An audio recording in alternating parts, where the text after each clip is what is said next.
E olha, vamos mudar de assunto, bora falar de um assunto que nessa época de festas de fim de ano vem à tona. O exagero na comida e na bebida. Depois disso, há quem vá atrás de dietas milagrosas ou receitas mágicas para reduzir o inchaço do corpo e tirar aí o peso da consciência. E para ajudar a gente, quem quer aí correr atrás do prejuízo, a gente recebe a Ana Júlia Flório, nutricionista. Seja muito bem-vinda novamente, Ana. Muito obrigada, Roberta. Obrigada pelo convite. É um prazer estar aqui e passar todas essas informações para vocês. O prazer é nosso. Para a gente começar, Ana, explica para o pessoal de casa o que esse consumo em excesso pode causar aí no nosso corpo. A gente sabe, né, que esse período é um período que realmente vai ter um excesso ali na alimentação, na comida, na bebida. E, consequentemente, tem um aumento calórico. Então, isso pode gerar um ganho de peso, mas também pode sobrecarregar a nossa saúde cardiovascular, para quem já tem uma pretensão a ter um problema com o coração. Então, em especial, por exemplo, a parte de colesterol, então pode ser alterada. Para quem tem diabetes, hipertensão, retenção hídrica e até mesmo, por exemplo, a própria indigestão, né? Então, algum problema na parte do trato digestivo. Então, são as principais causas que podem acontecer devido a esses excessos na alimentação e bebida. Então, pode desencadear aí outras doenças também, né? Que já pode estar escondidinha, é só a cereja do bolo, digamos assim, para ela aflorar, é isso? Exatamente. Então, eu falo assim, todo excesso pode gerar uma consequência, né? Então, não é porque essa época do ano tende-se a confraternizar mais que tem que ser né, consumida uma quantidade em excesso. A gente pode ter um equilíbrio ali justamente para não vir a desenvolver qualquer tipo de doença. É isso, né? O melhor é não comer em excesso. Exato. Mas se comeu, o que faz depois, Ana? Quais alimentos a gente pode aí incluir na nossa dieta, né, no nosso dia a dia, para diminuir os impactos, assim dizendo? A alimentação, eu falo que de forma em geral a gente tem que tentar deixar o mais equilibrada possível, o mais colorida. Então, introduzir alimentos que são mais integrais, então um arroz integral, uma quinoa, um amaranto, então mais os grãos, as sementes, então fazem parte ali de uma alimentação que vai ficar mais equilibrada. As frutas, as verduras, os legumes. Eu gosto muito de colocar, né, ali nesse processo alimentos que são mais ricos em antioxidantes, que são as frutas vermelhas. Então, em especial, o morango, o mirtilo, a framboesa. Então, são frutas que elas são riquíssimas e vão combater muito aos estresses oxidativos, que muitas vezes é causado por conta dessa alimentação inadequada ali ao longo desse período de festas. Mas, além disso, ingestão hídrica, que também acaba sendo muito importante, não só voltado no foco alimentação. A parte de atividade física. Então, a atividade física também, por mais que chega esse final de ano, a gente acaba deixando um pouquinho para trás, mas é importante que a gente mantenha a regularidade, então, pelo menos, mexer ali o corpo por uns 30 minutos no dia e, consequentemente, fazer um prato o mais colorido possível. Cor é importante, então, no nosso prato. Sim, com certeza. Eu falo assim, um prato equilibrado, a gente tem que tentar equilibrar os 3 macronutrientes, que seria a proteína, a gordura e o carboidrato. Então, o carboidrato, nesse momento, pós-festa, já que teve aquele exagero, então optar por mais raízes, então, que é a batata doce, o próprio inhame. Então, são opções que são um pouco mais leves e que é fora, por exemplo, da farinha, dos excessos que a gente já veio ali do fim do ano, né? Além disso, as carnes magras, então um peixe, um frango, um ovo. A carne vermelha, nesse período, eu acredito que seja legal tentar dar uma segurada, tentar optar pelas carnes que são mais levinhas, então até por processo digestivo. Você comentou agora há pouco sobre o arroz integral. Qual que é a diferença? Como é que ele age no nosso corpo em contrapartida, né, ao outro arroz, o comum?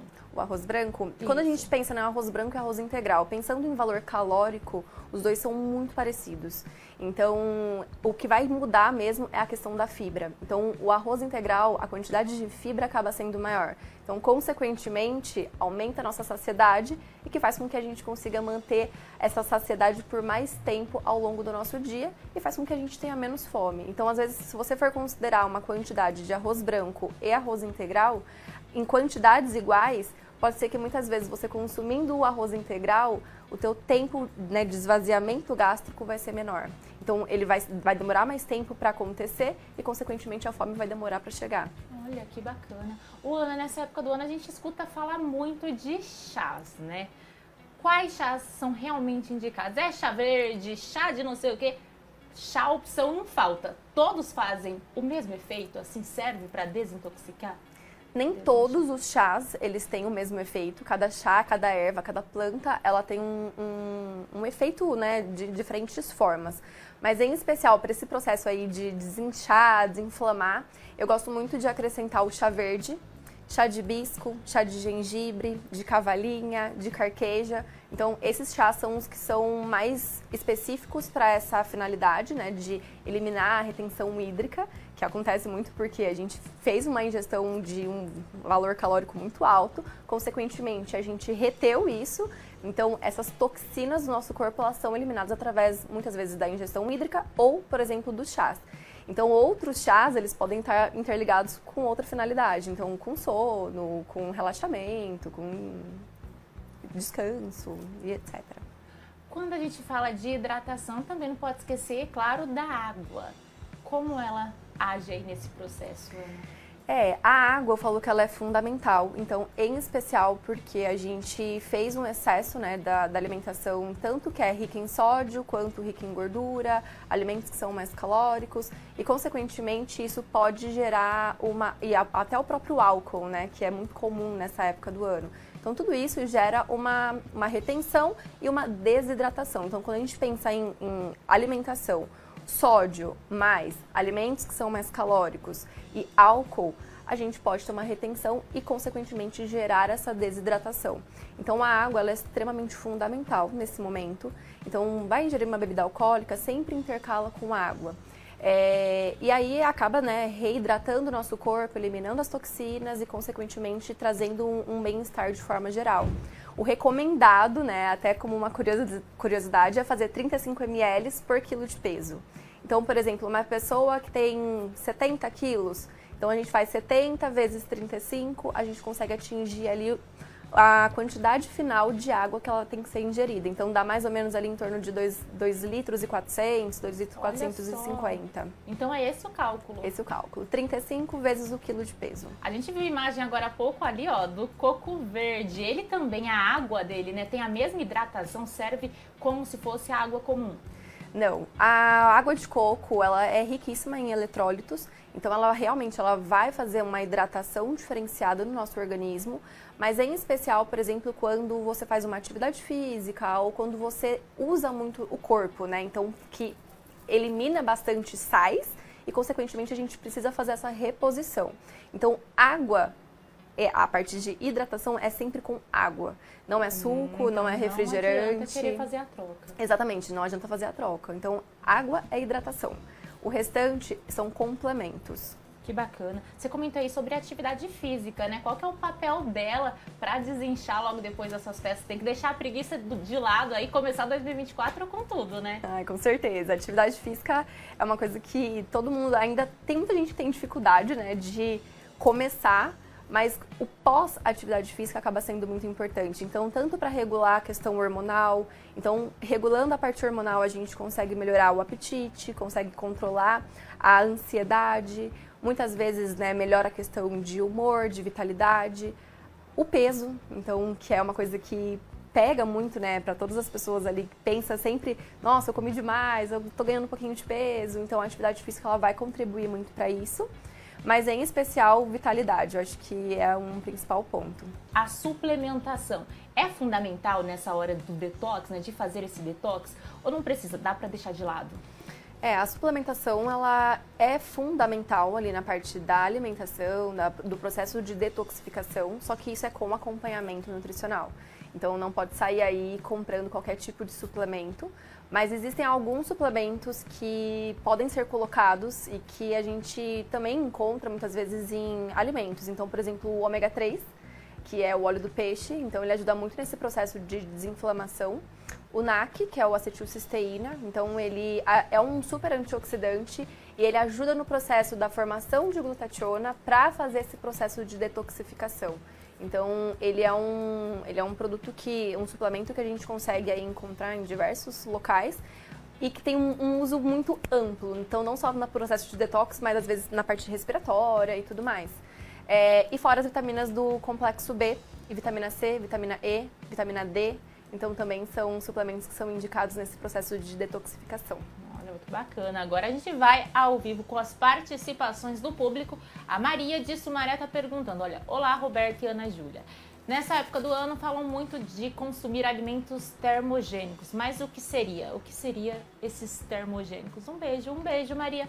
Conta pra gente, o que seriam esses alimentos, Ana? Hoje a gente tem alguns alimentos que eles são considerados mais termogênicos. Os termogênicos seria, na verdade, aumentar a nossa frequência cardíaca e, consequentemente, gerar uma maior perda, por exemplo, de caloria. E, consequentemente, gera perda de peso. Então, a canela, a pimenta, a própria cúrcuma, que ela é uma especiaria, mas acaba tendo um efeito termogênico também. A cafeína, o chá verde. Então, são algumas estratégias que a gente pode acrescentar ali no dia a dia do paciente ou da pessoa que está consumindo para ter um efeito mais termogênico e, consequentemente, queimar mais gordura.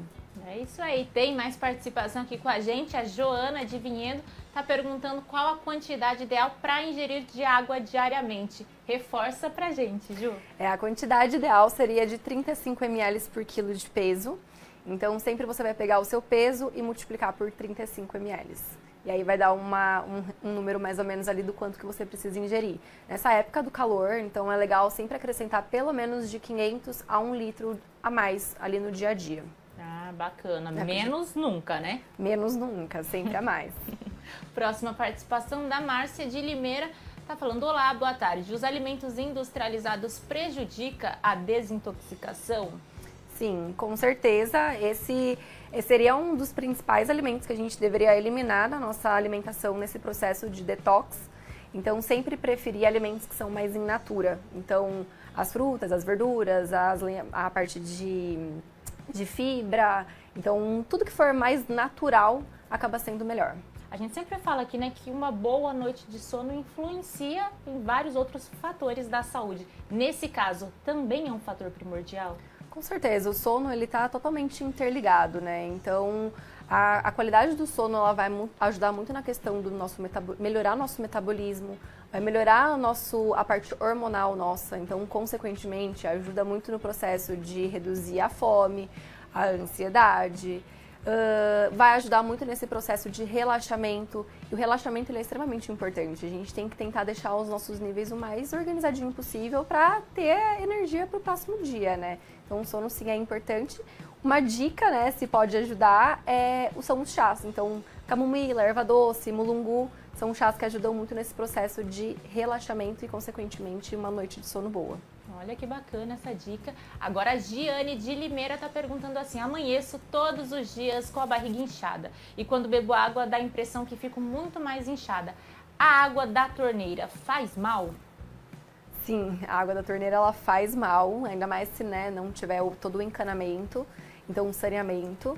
É sempre legal preferir água natural, in natura, então água que é filtrada. Mas essa questão da barriga inchada tem muitas relações, então, em especial, às vezes pode ser que você tenha uma desbiose. Uma desbiose é um desregulamento do intestino, então pode ter mais bactérias ruins do que bactérias boas. E a água da torneira, por exemplo, pode estar interferindo nisso. Então é legal começar a investigar, ver se às vezes algum alimento está te causando esses desconfortos. Então são alimentos que, por exemplo, são ricos em FODMAPs. Então, FODMAPs, eles são os carboidratos que tem dentro do alimento e que podem causar essa distensão. São alimentos do nosso dia a dia, então alho, cebola, muitas vezes a banana tem FODMAP e nem sempre a gente acredita que a banana pode causar algum desconforto. Então, a gente tem que sempre pensar nisso. Mas a água tentar ser sempre filtrada. Obrigada pela participação, Ana. Foi incrível te receber aqui. Te espero ver mais vezes. Obrigada.